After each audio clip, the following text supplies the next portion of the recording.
A recente irritação de Lula com o ministro Dias Toffoli, do Supremo Tribunal Federal, expõe uma contradição gritante no coração do sistema político brasileiro.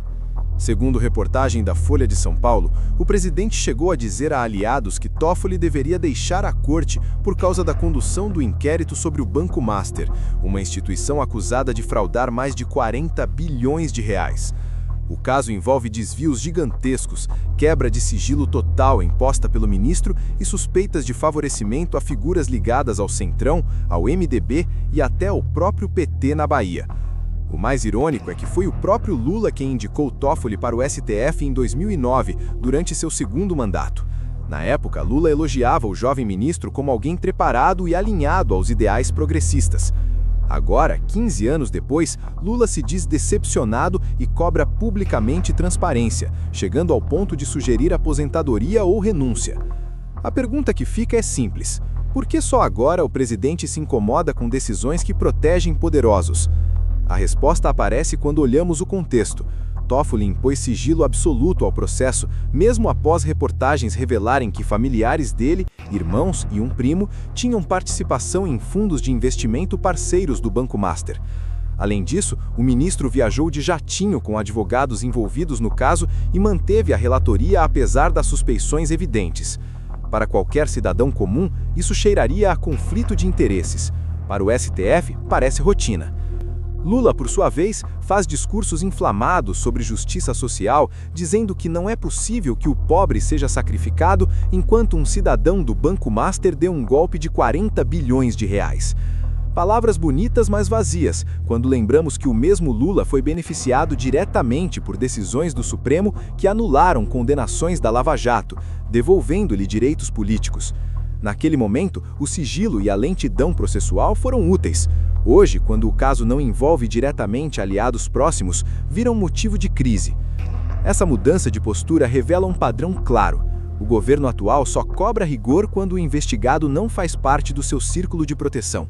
Quando o esquema toca nomes ligados ao PT ou a parceiros históricos, a narrativa muda para garantismo e devido processo legal. Quando ameaça figuras do Centrão ou de outros grupos, aí sim vira escândalo imperdoável. É a velha lógica do dois pesos, duas medidas que a esquerda brasileira aplica há décadas. O cidadão comum, que paga imposto religiosamente e vê o dinheiro público desaparecer em escândalos, assiste a tudo isso com descrédito total. Enquanto isso, o STF segue sendo visto como uma corte partidária, onde decisões parecem mais alinhadas a interesses políticos do que à Constituição. A irritação de Lula com Toffoli não é defesa da moralidade pública, é medo de que o caso escape do controle e atinja aliados inconvenientes. O caso está desgastando mais ainda a imagem do atual governo. Essa briga entre Lula e Toffoli escancara o que a direita brasileira denuncia há anos. O STF virou um instrumento político nas mãos da esquerda para proteger os seus e atacar os adversários. Quando o Supremo soltava corruptos do PT, anulava provas da Lava Jato e inventava teses jurídicas do nada para salvar Lula, o silêncio do Planalto era ensurdecedor. Agora que Toffoli protege um esquema bilionário que pode respingar no Centrão, aquele mesmo Centrão que o governo abraça para sobreviver no Congresso, aí o presidente resolve posar de moralista e cobrar transparência. A verdade é que o STF, com maioria indicada por governos petistas, transformou-se numa superinstância partidária. Ministros decidem conforme a conveniência ideológica, criminalizam quem critica, censuram redes sociais, soltam bandidos perigosos com garantismo seletivo e mantêm sigilo quando o investigado é amigo do rei. Toffoli é só a ponta visível desse iceberg. Ele segura a relatoria do Banco Master, mesmo com parentes investindo em fundos ligados ao banco, mesmo depois de voar de jatinho com advogados do réu. Se fosse um juiz de primeira instância fazendo isso, já estaria afastado por suspeição. No STF, vira normalidade. A direita sempre bateu na tecla de que isso não é justiça, é ativismo judicial disfarçado de progressismo.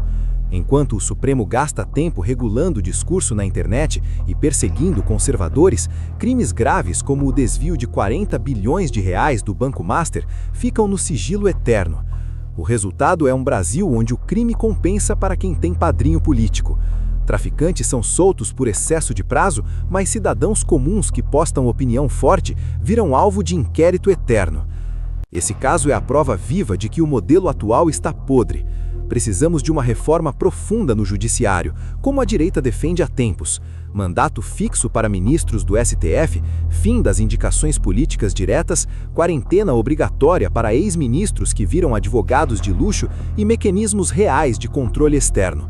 Não dá para aceitar uma corte que age como guardiã do projeto de poder petista, blindando aliados e punindo quem ameaça o esquema. O povo brasileiro já percebeu o jogo. As pesquisas mostram o STF como uma das instituições com menor credibilidade. A irritação de Lula não é defesa da ética, é pavor de que o castelo de cartas desabe e exponha como o governo depende de conchavos com os mesmos que agora critica. A direita tem a obrigação de aproveitar esse momento para mostrar que há outro caminho. Um judiciário técnico, imparcial, que aplica a lei igualmente para todos, sem olhar cor partidária ou tamanho da conta bancária. Chega de hipocrisia. O Brasil precisa de justiça de verdade, não de justiceiros togados servindo ao poder de plantão. Essa é a bandeira que a direita carrega com orgulho e que o povo espera que seja colocada em prática o quanto antes. Enquanto a esquerda se digladia nos bastidores, tentando salvar a própria pele, a direita tem a oportunidade de ouro para mostrar ao povo brasileiro o que realmente está em jogo. Esse caso do Banco Master não é só mais um escândalo financeiro. É o símbolo perfeito de como o sistema montado pelo PT e seus aliados transforma o judiciário em escudo para os poderosos. Lula posa de indignado, mas esquece que o STF que ele ajudou a moldar foi o mesmo que enterrou a Lava Jato, devolveu bilhões desviados à impunidade e permitiu que o Brasil perdesse a chance histórica de acabar com a corrupção endêmica. Pense no que aconteceu nos últimos anos. A operação que prendeu dezenas de políticos, empresários e empreiteiros recuperou bilhões aos cofres públicos e mudou a percepção de que roubar, mas fazer era aceitável, foi desmantelada por decisões monocráticas de ministros indicados por Lula e Dilma. Teses como anulação por incompetência de juízo ou suspeição de juiz foram inventadas para livrar réus que tinham provas robustas contra si. O resultado? Corruptos soltos, dinheiro público perdido para sempre e uma mensagem clara. No Brasil, quem tem conexão no alto escalão nunca paga de verdade. Agora, quando o Toffoli aplica o mesmo manual, sigilo total, relatoria mantida apesar de conflitos evidentes, Lula reclama, mas reclama seletivamente. Se o investigado fosse um adversário político, como um bolsonarista ou um empresário de direita, o Planalto aplaudiria o rigor. O que vemos é o padrão de sempre: justiça para os inimigos, perdão para os amigos. Essa seletividade destruiu a confiança do brasileiro nas instituições. Pesquisas recentes mostram que o STF é uma das entidades com pior avaliação popular, atrás até do Congresso. A direita, ao contrário, sempre defendeu o oposto: lei igual para todos. Durante o governo Bolsonaro, tentamos avançar com medidas como o pacote anticrime, o fortalecimento da Lava Jato e a indicação de ministros comprometidos com a Constituição, não com ideologia. Sérgio Moro, no Ministério da Justiça, representou exatamente isso: um judiciário que pune o crime organizado, protege a sociedade e não se curva a pressões políticas. Infelizmente, o ativismo do STF minou essas iniciativas, soltando criminosos perigosos e criando embaraços constantes ao executivo eleito. Esse episódio com Toffoli reforça a urgência de mudanças estruturais que a direita propõe há anos. Mandato fixo de 10 ou 15 anos para ministros, sem recondução, para acabar com a vitaliciedade que transforma a toga em trampolim político. Fim da indicação direta por presidentes, com sabatina mais rigorosa no Senado e critérios técnicos obrigatórios. Quarentena de pelo menos 5 anos para ex-ministros que querem advogar em causas milionárias e, principalmente, um conselho de controle externo com participação da sociedade civil, para que o povo tenha voz real sobre quem julga seus destinos. Essas reformas não são ataque ao judiciário, são defesa da democracia verdadeira. Sem elas, continuaremos reféns de uma casta intocável que decide o futuro do país nos bastidores, enquanto o cidadão comum sofre com violência, impostos altos e serviços precários. A direita não quer vingança, quer equilíbrio. Quer um Brasil onde ninguém esteja acima da lei, nem presidente, nem ministro, nem banqueiro fraudador. O povo já está cansado de promessas vazias. Ele viu o que aconteceu quando a esquerda controlou tudo. Corrupção explodiu, economia afundou e liberdade foi ameaçada. Agora, vendo Lula brigar com sua própria criação, muitos acordam para a realidade. É hora de apoiar quem sempre esteve do lado da ordem, da lei e da moralidade pública. A direita está pronta para liderar essa mudança e o Brasil não pode esperar mais. A esquerda, acuada, tenta agora jogar a culpa no bolsonarismo ou na extrema-direita para desviar o foco. Mas o povo sabe, o problema não é ideologia conservadora, é o aparelhamento do Estado por quem se acha dono do poder.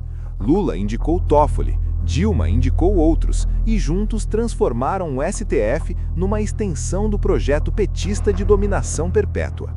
Agora que a casa começa a cair, eles brigam entre si, mas o dano já está feito. Confiança destruída, economia fragilizada, violência nas ruas porque bandidos são soltos com facilidade. A solução está nas mãos do eleitor consciente. A direita oferece o caminho da responsabilidade, apoio às forças de segurança, redução de impostos para quem produz, defesa da liberdade de expressão sem censura togada e um judiciário que serve ao povo, não ao poder. Não é hora de meia medida ou conciliação com quem sempre traiu o Brasil. É hora de virar a página de vez, elegendo representantes comprometidos com valores eternos e reformas profundas. O caso Toffoli-Lula é o último aviso. Se não agirmos agora, o ciclo de impunidade continua e o Brasil segue refém de uma casta intocável. Mas com a força da direita unida, podemos construir um país verdadeiramente justo, próspero e livre. O povo brasileiro merece isso e vai conquistar, custe o que custar. Chega de hipocrisia. Avante, Brasil!